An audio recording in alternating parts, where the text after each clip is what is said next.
Muchas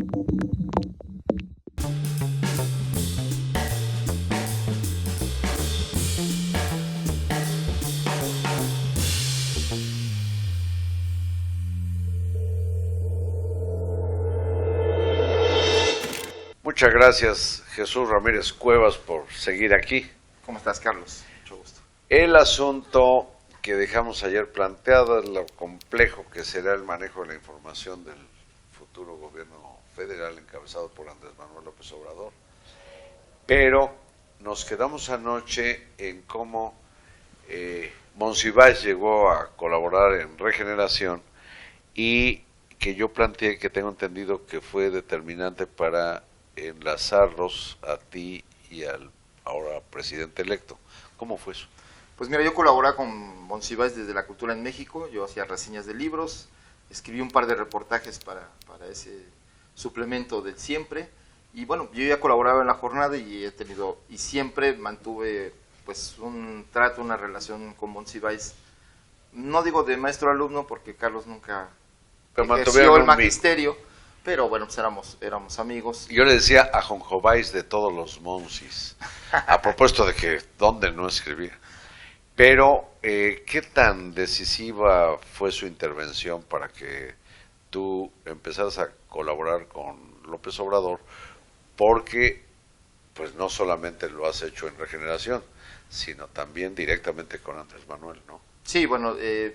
¿Pero qué tan decisivo fue Monsiváis? Bueno, en casa de José María Pérez Gay se hicieron reuniones previas a la elección del 2006 y posteriores a la elección con todo el conflicto postelectoral. Y bueno, yo asistí a esas reuniones y ahí es donde Carlos me presentó formalmente. Andrés Manuel me invita a colaborar, pues por la dinámica de la campaña no logro encajar porque ya llevaban una dinámica. Y además con la guerra sucia y todo eso, pues también generó otra situación.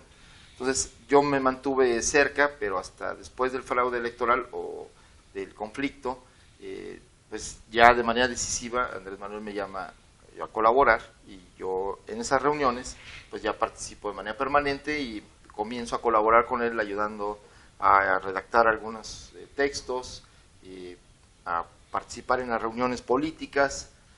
Después, posteriormente fui secretario técnico de su gabinete de gobierno legítimo y en fin, así he sido parte del movimiento, pero siempre atrás, digamos, colaborando con él, pero nunca de manera expuesta o pública. Me pusiste dos balones. Cuando hablas del fraude electoral, yo digo, como dicen los chavos, no marches, Cortés, cuál tesoro. En el conteo de votos, Andrés Manuel perdió por 200 y tantos mil.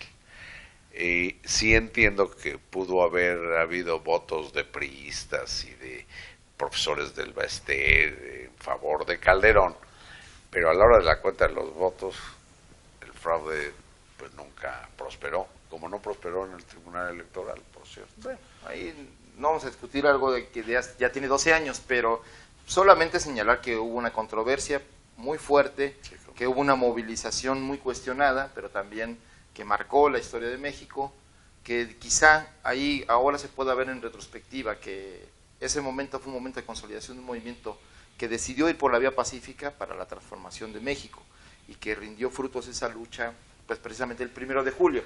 La transformación de México que se propone Andrés Manuel sea una especie de refundación, porque va hacia la cuarta, dice, transformación del país. Yo no sé a partir de qué momento, Jesús, ya puedas hablar por el futuro gobierno. ¿Desde ahora o hay que esperar hasta el 1 de diciembre? Bueno, si hablara otro del futuro gobierno, hablaría en futuro. Como si hacemos una crítica del gabinete o de las acciones o los proyectos, pues estamos hablando del futuro. Ahora llevamos 2 meses de futurología periodística en las mesas de debates y los columnistas y comentaristas, pero está bien, es un buen ejercicio. Me parece que estamos entrando a nuevos terrenos inéditos en México. Uno es el de tratar abiertamente los proyectos de gobierno, la integración de los gabinetes, que normalmente era la cultura política, el besamanos, la cargada, todas estas historias que ya acabaron. Pero la cultura no es algo que se cambie de un día para otro, ni de un sexenio para otro. Estamos de acuerdo, pero lo que hemos visto el 1 de julio es un cambio cultural, y yo diría en la sociedad mexicana. no es solamente un voto de Yo lo dudo. resentimiento. Todavía antier, mis paisanos en Puebla lincharon asesinando a 2 inocentes campesinos, y es una cultura de linchamiento arraigada, no ha cambiado. Pues sí, no han porque no ha cambiado. habido justicia y no hay ley para los pueblos, y se ha impuesto la ley del talión, pero eso es también una ley que se aplica desde el gobierno y desde los proyectos que involucran los territorios de esos pueblos. Por eso la falta de Estado de Derecho también es un asunto que viene de origen del ejercicio del poder en México. Hay una impunidad del poder que se reproduce también en una impunidad en la sociedad. Por eso tenemos que ir a una reconstitución de la sociedad y de las instituciones, y que las instituciones sean legítimas y que sean las primeras en respetar el Estado de Derecho para poder exigir que se cumpla el Estado de Derecho. Deben ser respetuosas de los derechos humanos para poder tener la autoridad moral de decir, tienen que respetarse los derechos humanos, no permitir linchamientos y no permitir este tipo de crímenes de colectivos. Como ven, Jesús Ramírez Cuevas es un convencido de que pues, vamos a vivir en algo así como otro país, porque la institucionalidad pues ya existe. El padre de la institucionalidad en México es Plutarco Elías Calles. Así es. Y hay muchas cosas ya sobre las que se funda el próximo gobierno, pero en un ejercicio de las funciones que desempeñarás, yo te hago un planteamiento.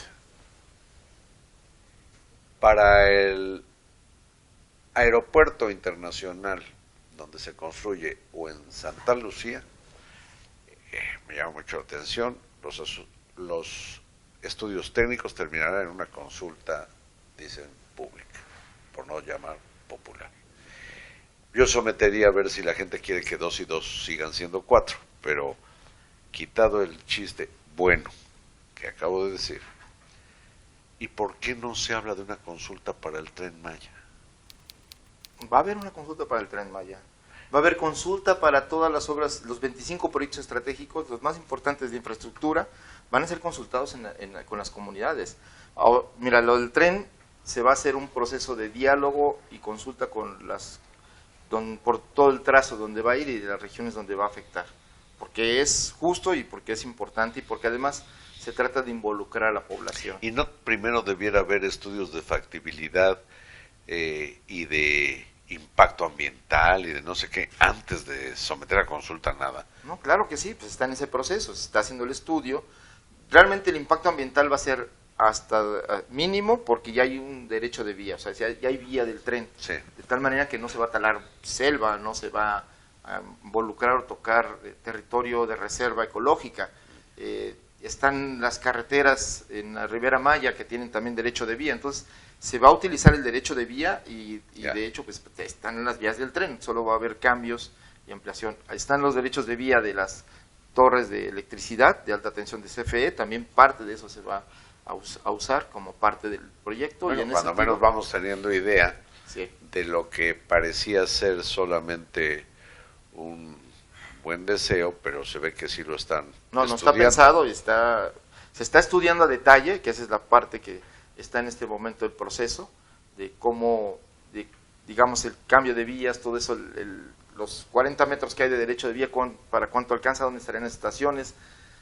También se está pensando en un tren de cercanías, más al estilo europeo, o sea, que las comunidades, por ejemplo, en la Ribera Maya, en lugar de concentrar tanta población en Cancún, porque ahí se concentra el trabajo, si tú logras un transporte barato, rápido, eficaz, en horas laborales, puedes hacer que la gente se mantenga en sus comunidades y pueda llegar a trabajar y regresar sin ningún problema. Ese tren no solo va a ser turístico, también va a ser de beneficio para las comunidades de Quintana Roo, de Yucatán, de Campeche. Además tiene que ser un trenesazo, aire acondicionado y claro, servicios. Debe ser un tren primera, de primera, ¿no? Claro que sí. Como debiera ser el próximo aeropuerto, Jesús. Estamos de acuerdo. Pero suponte que los estudios técnicos digan, pues sí, más bien que continúe la obra donde está. Y a la hora de la consulta, el pueblo dice no. Bueno, eso ya veremos qué dice. Falta todavía un debate que no hemos dado. Es que, no, es lo que y luego, ¿qué hacer interesante- con lo ya construido?